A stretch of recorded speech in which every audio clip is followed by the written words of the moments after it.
voy a empezar a contar un poco cómo surgió esta idea de hacer este proyecto, ¿no? En nuestro grupo de investigación, o sea, trabajamos en genética en acuicultura, en genética de peces, es decir, más allá que la acuicultura, y en conservación de recursos genéticos.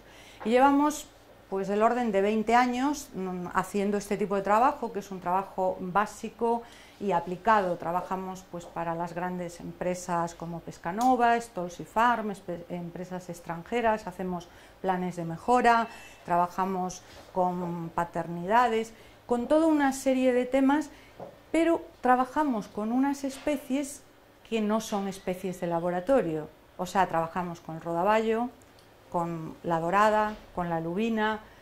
Entonces, ha llegado un punto en nuestro trabajo de investigación. Hola, hola, hola. Hola, hola. Hola, Pilar. Hola.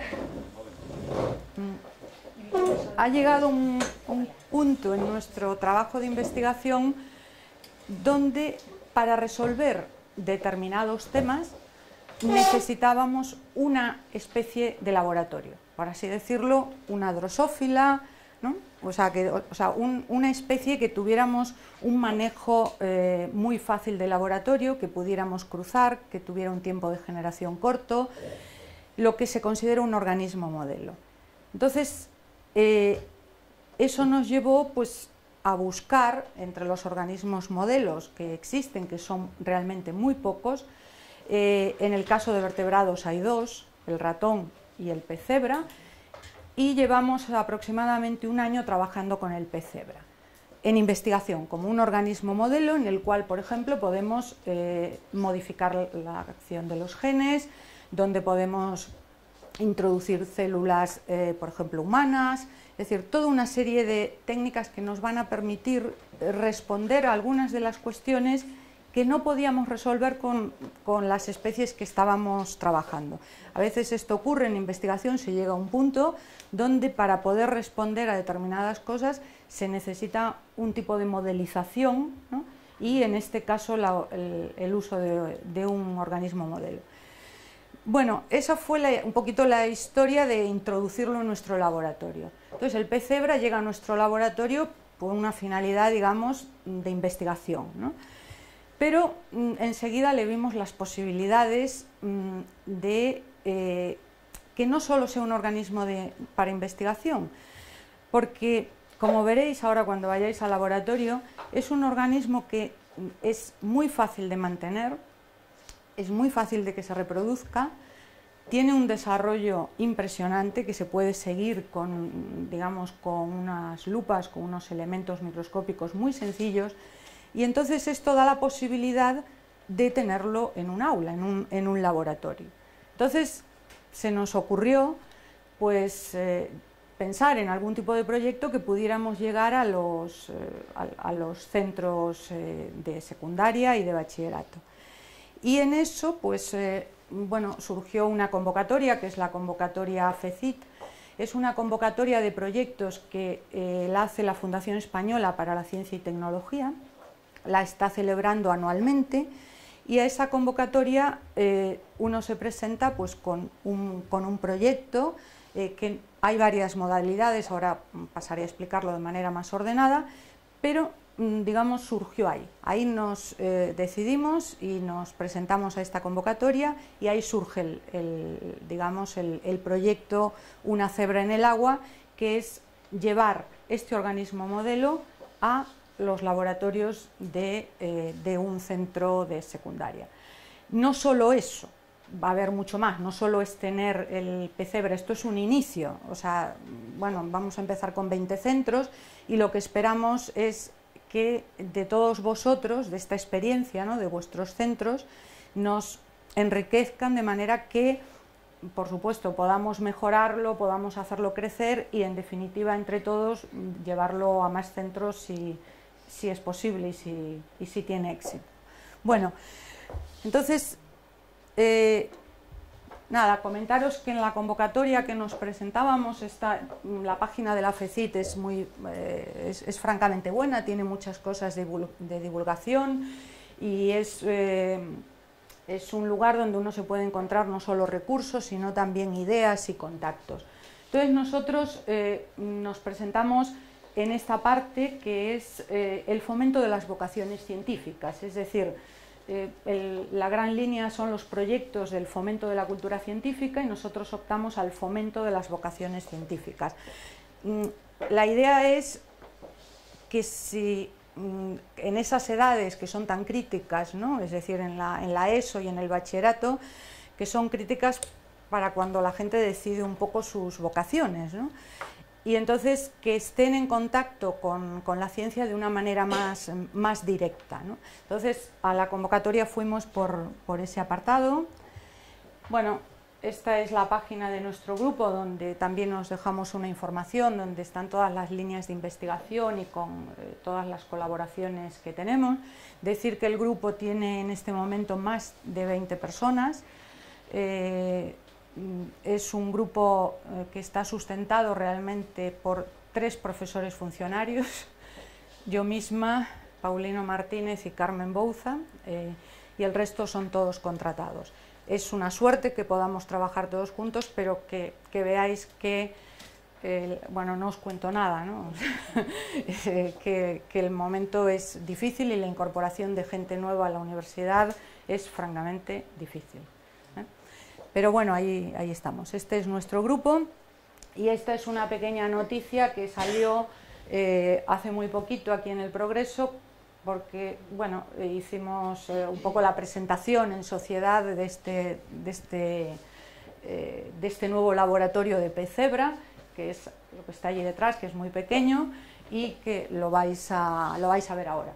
Entonces os voy a presentar a los actores del pez cebra, porque ellos son los más importantes, ¿no? Bueno, está Jorge Guerra, que está aquí con nosotros y nos va después, bueno, os va a enseñar toda la parte práctica. Está Andrés Esciara, que en este momento no nos puede acompañar, que es un postdoc. Jorge también es postdoc, que viene de la Universidad de Rosario, en Argentina. Vanessa, que es una técnico de laboratorio y que bueno, en este momento se ocupa de todo el mantenimiento del pez cebra, y Mónica Otero, que es el alma el alma del proyecto, que es la que se ocupa de todas las partes de la gestión del proyecto, ¿no? Bueno, este es nuestro laboratorio de pez cebra. Esto es lo que está en la Facultad de Veterinaria. Estamos dentro del grupo Acuigen y constituimos un grupito pequeño. También hay algunos estudiantes que en este momento no están. Bien, antes de entrar, digamos, en la materia más biológica, decir que este proyecto se gestó entre el grupo Acuigen y una empresa que se llama Inteligencia Visual, que tiene su sede en Lugo, y que Juan Araujo nos acompaña hoy, que es el director de la empresa, y que ellos son las personas que han hecho el diseño, la página y mucho más, un simulador pedagógico que hoy lo vais a ver para trabajar con los conceptos que queremos desarrollar a través del proyecto.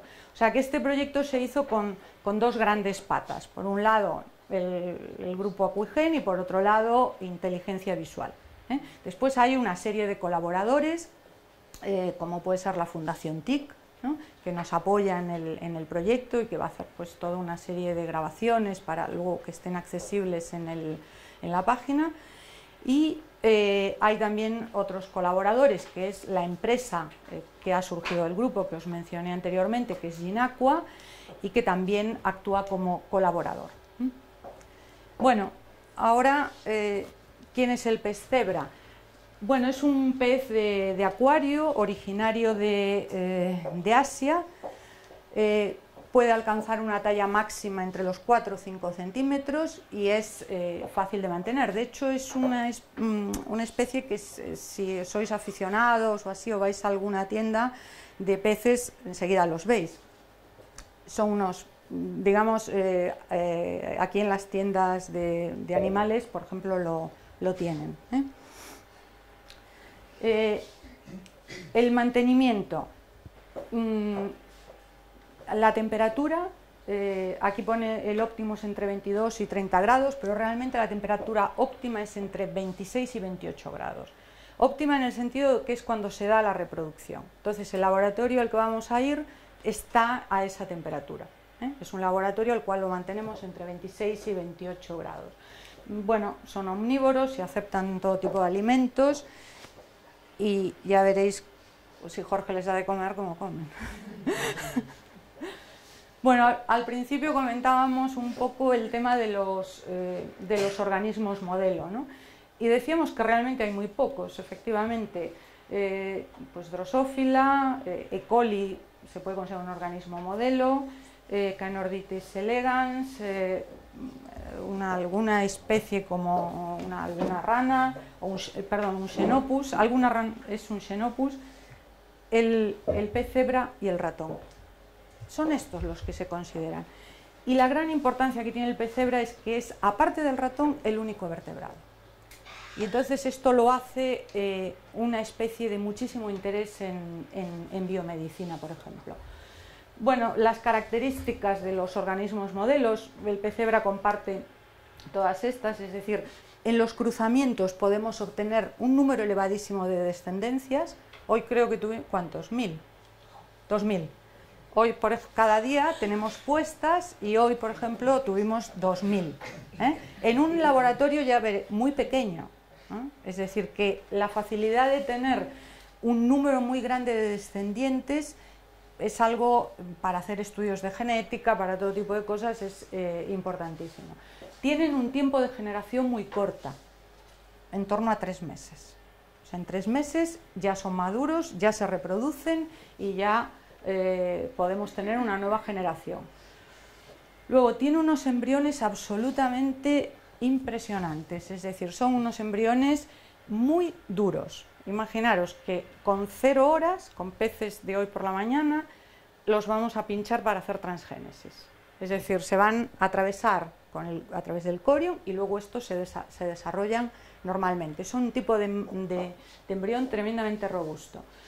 Y luego hay otra característica que está aquí señalada y es el hecho de la gran similaridad genética que tiene con los humanos. Esto no es una sorpresa porque esto se da en gran parte de los vertebrados, pero su genoma ha sido secuenciado completamente hace muy poquito tiempo y todos los datos que hay en este momento genómicos dicen que tiene una identidad con los humanos en torno al 85%. Y esto también es muy interesante por el hecho también de poder modelizar, porque si uno tiene un gen de humanos que quiere saber su función y quiere manipularlo, pues si el gen homólogo está en cebra, podremos manipularlo. De hecho, alguna actividad estamos haciendo en esa línea. Bien, bueno, ¿quién fue el introductor del pez cebra en los laboratorios? Bueno, pues fue Streisinger, que está aquí, y comenzó en los años 70. Streisinger en la Universidad de Oregón, él era un neurocientífico dedicado al desarrollo y él echaba en falta el no tener algún tipo de organismo modelo, como había en Drosophila o así, para poder estudiar cuestiones de desarrollo, en su caso desarrollo neuronal. Era un gran aficionado a los peces, o sea, a los peces de acuario, entonces era su hobby. Y con ese hobby, en un momento, pues empezó a introducirlo en el laboratorio. Es lo que se llama una domesticación de laboratorio. Entonces, él se le ocurrió, vio las características que tenía el pez y empezó a introducirlo en el laboratorio de la Universidad de Oregón. Estuvo del orden de 10 años, él, trabajando solo, bueno, o sea, y al cabo de esos 10 años pudo ya tener una serie de líneas y una serie de peces que estaban domesticados para el laboratorio, en el sentido de que uno los puede reproducir fácilmente, que controlaba la temperatura, controlaba el ciclo reproductor. Entonces, la persona que empieza esto es Streisinger, y esta es la primera publicación científica en Nature, que es en 1981, donde Streisinger pone, digamos, ponemos en conocimiento de la comunidad científica, pues el zebrafish. Es una publicación de gran referencia por este hecho, ¿no? Porque es en el momento en que se introduce digamos, en la biología el pez cebra. Bueno, algunas de estas características ya las mencionamos, pero hay algunas nuevas, ¿no? Bueno, decimos aquí que cada hembra puede producir de 300 a 400 huevos. Lo que es cierto es que hay hembras que pueden poner menos, hay hembras que pueden poner más. Tuvimos un caso de una hembra que nos puso 1.200 huevos en un día. Quiere decir que esto es lógicamente una media, ¿no? Algo muy interesante es el hecho de que los embriones son translúcidos. Es decir, ahora lo vais a ver. En los embriones la pigmentación empieza en el día 2 y hasta el día 9 o así son prácticamente translúcidos. Entonces uno puede ver todo el proceso de desarrollo y puede ver si le ha inyectado células y puede hacer toda una serie. Y algo también muy interesante es que hasta el día 7, en torno al día 7-9, no desarrollan el sistema inmunitario. Entonces no rechazan otro tipo de células. Esto también los hace unos organismos muy ideales. Bueno, la reproducción son monógamos, lo que intentamos, aquí decimos no deben desovar en un acuario comunitario porque los huevos pueden ser devorados. Bueno, ya veréis hoy que sí van a desovan en el comunitario, tenemos un poco el truco que hay que hacer para que no se coman los huevos, porque ellos se comen los huevos. Son fértiles en torno, pues eso, a los 8 meses y hasta los 16, y el cortejo y la puesta se dan al amanecer. Entonces, lo que hacemos es un ciclo de 14 horas de luz y un ciclo de hasta un día-noche, ¿no? Que le damos 10 horas de noche. Por la mañana temprano, a las 9, se encienden las luces del acuario y ellos comienzan el ritual de puesta. O sea, no vais a ver el ritual, pero vais a ver los huevos que pusieron. El ritual os lo va a contar Jorge. Bueno, las diferencias entre los sexos, en principio son características, como veis, morfológicas, y a veces no es fácil si el organismo no está maduro, porque no son criterios absolutamente definitivos, ¿no? Es decir, los machos son más esbeltos, tienen un color un poquito más dorado y son más pequeños que las hembras. Claro, con esto uno tampoco puede separar, porque son criterios donde está el límite, ¿no? Pero sí, las hembras, en cuanto tienen los huevos, sí tienen tienen un abdomen muy abultado.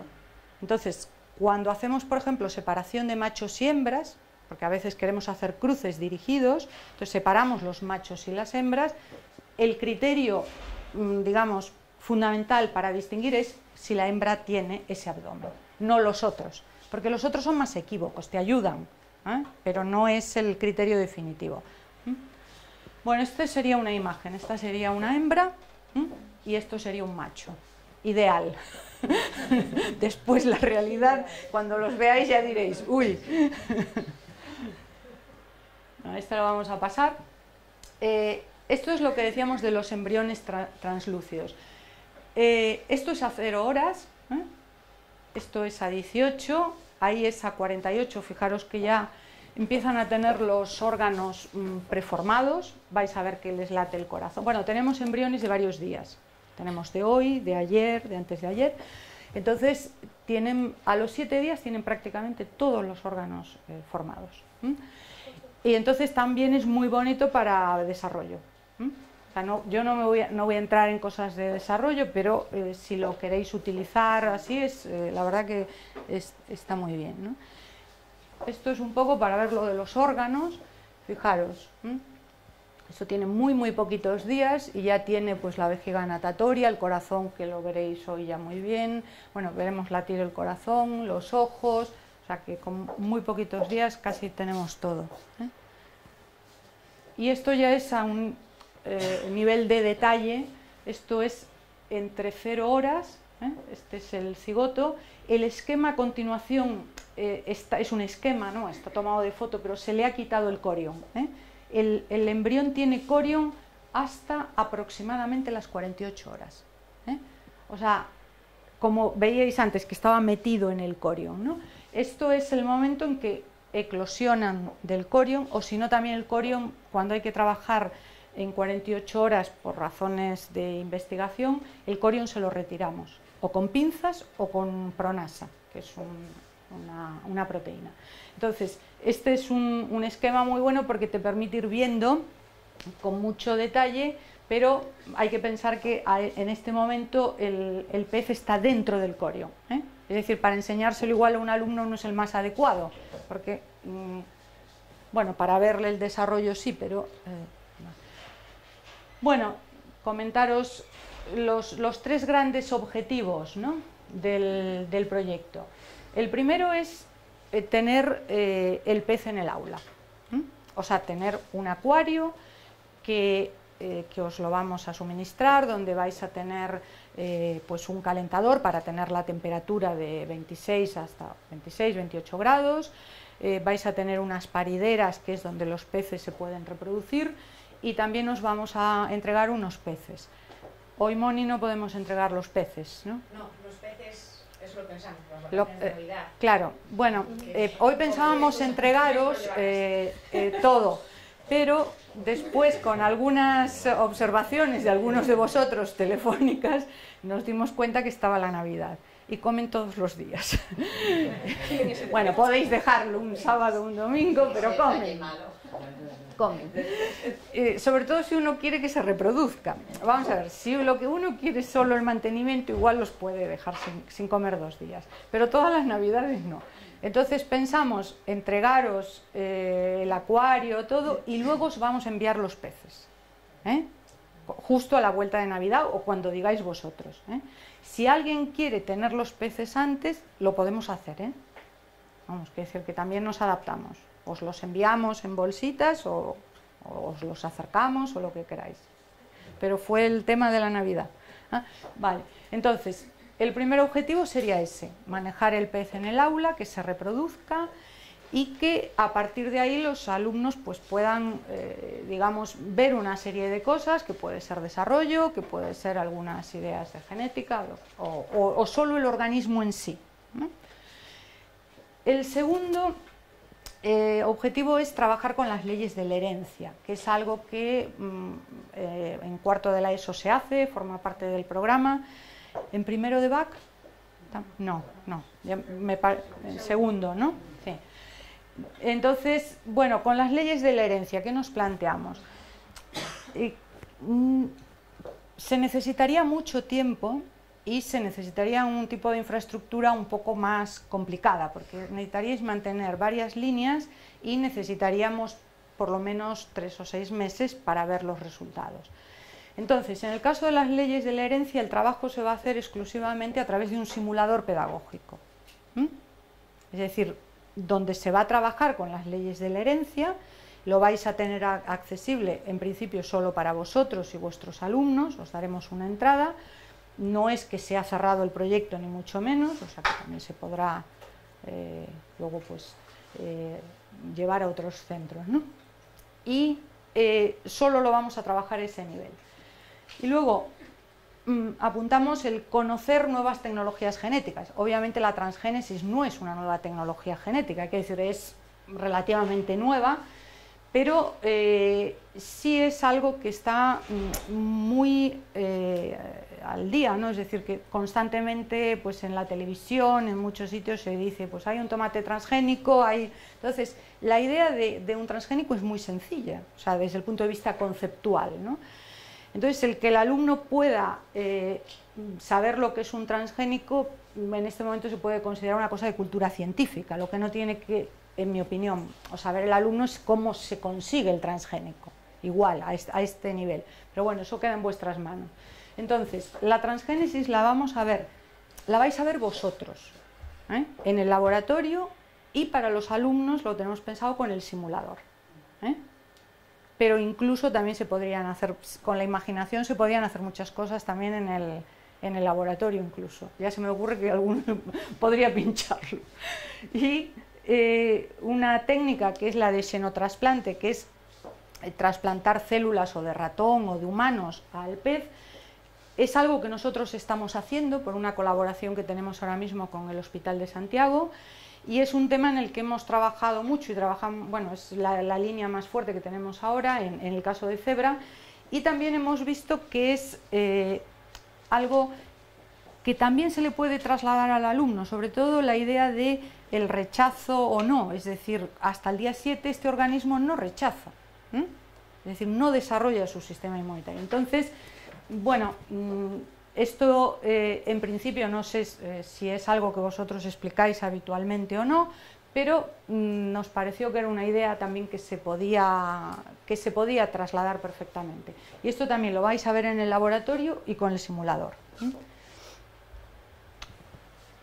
Bueno, después otros objetivos que nos planteamos, pues que el alumno pues, se familiarice con un vocabulario científico-técnico, y aquí apuntamos también en el proyecto a la posibilidad de que se pudieran apuntar profesores de inglés. Tenemos ahora una profesora, no sé, de inglés creo que es la única persona que ha venido, pero hay más, más personas que a través de los profesores de ciencias puedan contactar con aquellos, o una profesora que está dando el bilingüe, quiere decir que se pueda, digamos, avanzar en adquirir más vocabulario científico en inglés. Ya sé que igual es un poco pronto, pero todos sabemos que la ciencia se hace en inglés, incluso hay cantidad de términos científicos que no han sido traducidos, o han sido mal traducidos, o no óptimamente, y eso hace que sigamos utilizando esa terminología en inglés. Es decir, aquí nadie dice cebador, dice primer, que es la terminología inglesa. Nadie dice, pues no sé, o sea, palabras que son... Y entonces, eso, a mí no me gusta la utilización, es decir, me gusta que en el castellano, pero la realidad se impone. Y hay mucha terminología científica que se acaba imponiendo en inglés. Y la palabra castellano no acaba cogiendo, y hay quien ni la acaba encontrando, ¿no? Es decir, porque ni siquiera tenemos a veces muy buenos términos. Bueno, después dar a conocer modestamente, ¿no? Es decir, un poco las posibilidades profesionales de la ciencia, y intentar pues, que a través de esto también se pueda dar un debate ético acerca de la utilización de las nuevas tecnologías, ¿no? O sea, es decir, no tenerle miedo a las nuevas tecnologías. Pensamos que si el alumno se familiariza de una manera temprana con ello, va a ser mucho más receptivo, no que no sea crítico, crítico es importante, pero hay mucha gente que tiene un rechazo frente a las nuevas tecnologías por un desconocimiento científico, eso lo sabéis perfectamente. Bueno, estos eran los contenidos, la metodología son los acuarios y el simulador, o sea, son las tres grandes ideas, y solo una breve mención de las líneas que se van a utilizar en el simulador para hacer los cruces. Vamos a utilizar tres líneas: la línea salvaje, que es esta que veíamos con las rayas, que la veréis ahora; la línea nacre, que es una línea que no la tenemos nosotros en este momento aquí, que le falta, tiene mutado un gen que afecta a los iridóforos. Es decir, es como si los peces estuvieran menos irisados, tuvieran menos brillo. Y luego la línea ROI, que esta sí la tenemos en laboratorio. La línea ROI es una línea que tiene muy poco pigmento, o sea, despigmentada. A través de cruces, estos son genes que se transmiten independientemente, son dos genes, y a través de cruces se puede obtener este mutante, que es, o sea, lleva las dos mutaciones, o sea, sería en un 9331, pues el 116 con los dos recesivos, ¿sí? Entonces, este mutante Casper tiene ahora mucho éxito. Lo obtuvieron en el 2008 en el Boston Hospital, en el Children's Boston Hospital, y se utiliza mucho en biomedicina porque, como veis, es absolutamente transparente. Entonces, hablábamos antes que el embrión es transparente hasta el día 7-9, pero a partir del día 7-9 deja de ser transparente. Y este mutante sí es transparente a lo largo de toda su vida. Este mutante lo tenemos y bueno, hoy lo vais a ver. Entonces, con el simulador vais a trabajar con las 3 líneas, vais a hacer cruces con estas dos, bueno, con este y el salvaje, con Roy y el salvaje, de manera que los alumnos puedan llegar a obtener el Casper. Es decir, es muy atractivo porque es digamos, un organismo, podemos decir, muy simpático. El nombre se lo pusieron del fantasma, del Casper, que es decir, que tiene esta historia que es siempre muy bonita. Y entonces ellos, a través de cruces, de lo que trabajáis normalmente, ¿no?, que es trabajar con 2 genes, este tipo de segregación, pues se puede obtener el Casper. La línea Nacre no la tenemos, pero vais a ver los otros. Y ya estamos acabando. Nada, esto lo vais a ver en el laboratorio. Esto es cómo se hace el lugar de la inyección, para hacer transgénesis, y se hace normalmente a 0 horas. Es decir, 0 horas es inmediatamente de la puesta, porque si no empiezan a dividirse, y si se dividen tendríamos mosaicos, porque al inyectar no estaríamos inyectando una sola célula, sino estaríamos inyectando o a 2 o a 4 o así. Bien, eso pasa a veces, quiere decir que a veces se hace transgénesis y uno tiene pues mosaicos y luego tiene que hacer una selección. Entonces esto se hace muy rápido. Hoy lo vais a hacer pues bueno, con el tiempo con las horas que tienen desde la mañana, ¿no? Nada, la transgénesis solo, por ejemplo, nos sirve pues para manipular de una forma específica la expresión de algún gen o para estudiar la función de los genes. Porque a veces ahora ha ocurrido un poco con todos los estudios de genómica que hay una grandísima cantidad de datos genómicos. Hay muchísimos datos de genes, pero no sabemos lo que hacen los genes. Es decir, ese es el gran reto, no seguir secuenciando, que sí, pero de la función de los genes se ha avanzado poco, y para conocer la función de los genes hay que trabajar con la genética clásica. Yo soy una defensora digamos, de las ideas de la genética clásica. Hay que manipular los genes o hay que tener mutantes y hay que averiguar qué hacen. Es decir, del genotipo al fenotipo y del fenotipo hacia atrás, porque si no, los datos y las letras y tal, muchas veces lo único que nos sirven es para decir esta secuencia se parece a esta, pero no sabemos lo que hace. Entonces, la gran importancia de hacer transgénesis, digamos, en investigación más básica, es averiguar la función de los genes a través de su manipulación. Manipulación puede ser inactivar el gen o hacer que se exprese de más, por ejemplo, ¿no? Y esto es lo que hacemos con los trasplantes. Bueno, esto es un microinyector, que lo veréis allí, y lo que hacemos es, en un estadio más avanzado de 48 horas, es inyectar. Es en este momento, cuando hacemos los trasplantes, aproximadamente a las 48 horas. Y las células que les introducimos están marcadas con distintos fluoróforos.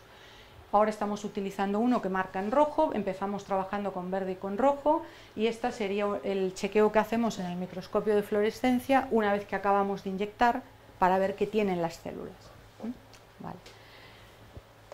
Bueno, solo para hacer una breve comparación, decimos 100, 200 trasplantes en un día, se pueden hacer hasta 1000 en un día trasplantes. Nosotros estamos haciendo 200, 300 trasplantes día, trabajando 2 personas. O sea, ni siquiera full time, quiero decir, en 1 hora o 2 se hacen los trasplantes, ¿no? Es decir, que uno puede hacer muchos trasplantes en un día, y por tanto el tipo de test que se puede hacer a nivel de biomedicina es incomparable con el ratón. En el ratón solo se pueden hacer 2 o 3 trasplantes, bueno, 2, 3, 5, 10, un laboratorio muy potente, y pensar que en el ratón tiene que ser una cepa que es la NUD, que son unos ratones inmunodeprimidos, que no tienen nada, que son un desastre, que se mueren los pobres porque no tienen defensas, y es todo un trabajo quirúrgico, es decir, los trasplantes hay que hacer, hay que abrir al ratón, hay que meterlo, hay que coserlo, hay que tenerlo en el laboratorio y luego al cabo de 6-8 meses ver qué pasó. Bueno, se está utilizando mucho para temas de oncología, se está empezando a utilizar mucho, y también para muchas técnicas de imagen in vivo, por ejemplo, ¿no? Es decir, cuando con los tumores se forman vasos, o sea, todo el tema de la extravasación se pueden ver pues a través de microscopía con focal normalmente, ¿no? O sea, que permite todo esto. Bueno, y ya sí que acabamos. Esta es una página que es ZFIM, y esta página tiene todos los recursos que uno pueda necesitar para el pez cebra. Tiene las publicaciones, los grupos que trabajan, los mutantes, los transgénicos. Es una página que está mantenida desde la Universidad de Oregón, es absolutamente gratuita y es francamente muy buena. Es un recurso más investigador, pero es un recurso que en algún momento para la búsqueda de información acerca del cebra lo tiene todo. Y ya para acabar, lo que decíamos, el equipo, el grupo de Acuigen, el grupo de inteligencia visual, que es Juan Araujo y Noemí Rodríguez, Eduardo Vega y Anxo Vizcaíno. Hoy va a estar con nosotros Juan, que nos acompaña, la Fundación TIC, que colabora con el proyecto, y Ginacua, que es la empresa que surgió del grupo, que también colabora, y que Adrián Millán, que es el director gerente, va a dar la última charla cortita acerca de cómo se gestó esta empresa, como un ejemplo de una actividad emprendedora surgida de la investigación. ¿Sí? Y sin más, nada, daros las gracias de corazón, porque apuntarse a estas cosas siempre es, no sé, lleva trabajo, pero bueno, yo creo que al final hay eso, da satisfacción. Y nada, nos vamos al laboratorio. ¿Vale?